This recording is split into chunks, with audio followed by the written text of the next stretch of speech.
Hello friends, cook and shop with Rohini मध्ये तुमचं स्वागत आहे। आज मी तुमच्यासाठी मस्त डिलिशियस असा एक पावभाजीचा प्रकार घेऊन आले आहे, मेक्सिकन पावभाजी। चला तर मग ही पावभाजी कशी बनवायची ते पाहूयात। सुरुवातीला आपल्याला भाज्या शिजवून घ्यायचे। त्यासाठी एका कुकर मध्ये मी 2 टेबलस्पून एवढं तेल घेतलंय। यामध्येच मी अर्धा टीस्पून एवढं जिरं ऍड करते। यातच आपल्याला आता भाज्या काढून घ्यायच्यात। भाज्यांमध्ये मी एक मध्यम आकाराचा बटाटा सालं काढून अशा पद्धतीने तुकडे करून घेतलेत। आणि आता यामध्ये मी ऍड करते अर्धा कप एवढा स्वीट कॉर्न। हे स्वीट कॉर्न बॉईल करून घेतलेले नाहीत, कच्चेच आहेत। त्यानंतर लागणार आहे अर्धा कप एवढं गाजर। यामध्येच मी आता अर्धा टीस्पून एवढं मीठ ऍड करते। मीठ ऍड केल्यानंतर भाज्या छान परतून घ्यायच्या 2 मिनिटं। भाज्या परतून झाल्यानंतर यामध्ये आता आपल्याला पाणी ऍड करायचं आहे। इथे मी 200 ml च्या कपने 2 कप एवढं पाणी ऍड करते। आता कुकरचं झाकण लावून याच्या आपल्याला मध्यम आचेवर 4 ते 5 शिट्ट्या काढून घ्यायच्या आहेत। आता कुकरच्या शिट्ट्या झालेल्या आहेत। भाज्याही आपल्या परफेक्ट शिजलेल्या आहेत। गरम असतानाच आपल्याला या भाज्या मॅश करून घ्यायच्या आहेत। आता या भाज्या मॅश करून मी तुम्हाला दाखवते। भाज्या मी व्यवस्थित मॅश करून घेतल्यात। आता भाजीला दुसरा तडका द्यायचा आहे। त्यासाठी इथे मी एका पॅन मध्ये घेतलंय 2 टेबलस्पून तेल। यामध्येच मी आता 1 टेबलस्पून एवढं बटर ऍड करते। तेल आणि बटर छान गरम झाल्यानंतर यामध्ये मी बारीक चिरून घेतलेला 1.5 कांदा घेतलाय। वजनी प्रमाणामध्ये हा 115 ग्रॅम एवढा कांदा आहे। कांदा छान मऊ पडेपर्यंत परतून घ्यायचा। त्यानंतर यामध्ये ऍड करायची आहे 2 टेबलस्पून एवढी आलं लसणाची पेस्ट। आलं लसणाची पेस्ट कच्चटपणा जाईपर्यंत मिनिटभर परतून घ्यायची कांद्यासोबत। त्यानंतर यामध्ये मी एक मध्यम आकाराची ढोबळी मिरची कट करून ती ऍड केली आहे। त्यानंतर मध्यम आकाराचे 2.5 टोमॅटो घेतले, तेही कट करून यामध्ये मी आता ऍड करते। आता टोमॅटो छान मऊ पडेपर्यंत आपल्याला परतून घ्यायचा आहे। कांदा टोमॅटो छान पटकन परतला जावा यासाठी मी यामध्ये आता हे 1 टीस्पून एवढं मीठ ऍड करते। मीठ ऍड केल्यावर पुन्हा या भाज्या छान परतून घ्यायच्या। आणि यामध्येच मी आता थोडंसं पाव कप एवढं पाणी ऍड केलंय। आता टोमॅटो जो आहे छान शिजवून घ्यायचा। आतून पाहू शकता या भाज्या मऊ पडलेल्या आहेत। टोमॅटोही छान स्मॅश झालेला आहे। आता यामध्ये मी ऍड करते 1 टेबलस्पून पावभाजी मसाला। त्यानंतर मी यामध्ये ऍड करते 1 टेबलस्पून एवढा मेक्सिकन मसाला। मेक्सिकन मसाला तुम्हाला मार्केटमध्ये इझी मिळेल किंवा ऑनलाईनही मिळेल। मला आता जो हा अवेलेबल झालाय तो मी वापरलाय। यावर लिहिलेलं असतं बघा मेक्सिकन सिझलिंग। तुमच्याकडे जो अवेलेबल असेल तो तुम्ही वापरू शकता। त्यानंतर मी आता ऍड करते 1 टीस्पून चिली फ्लेक्स।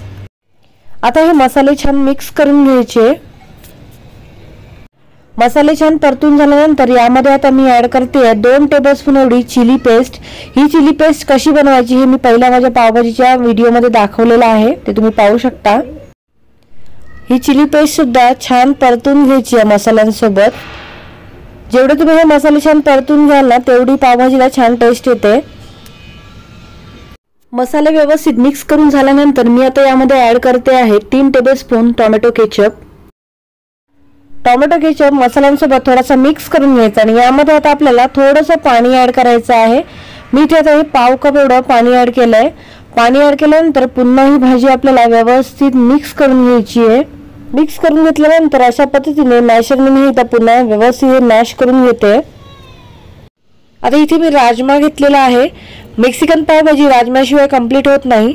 इथे मी मार्केटमध्ये जो राजमा मिळतो तो रात्रभर भिजत ठेवला होता आणि राजमा भिजल्यावर तो 1.5 कप मोजून घेतलाय आणि कुकर मधून त्याच्या शिट्ट्या काढून अशा पद्धतीने शिजवून घेतलाय। हा आता आपल्याला वापरायचा आहे 1.5 कप।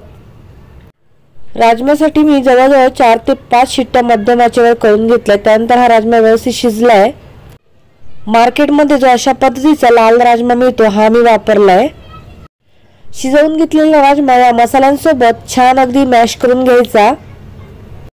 आता 2 ते 3 मिनिटं मी हा राजमा व्यवस्थित मॅश करून घेतला मसाल्यांसोबत। आता त्यानंतर मी यामध्ये आता ज्या मॅश करून घेतलेल्या भाज्या आहेत त्या ऍड करते।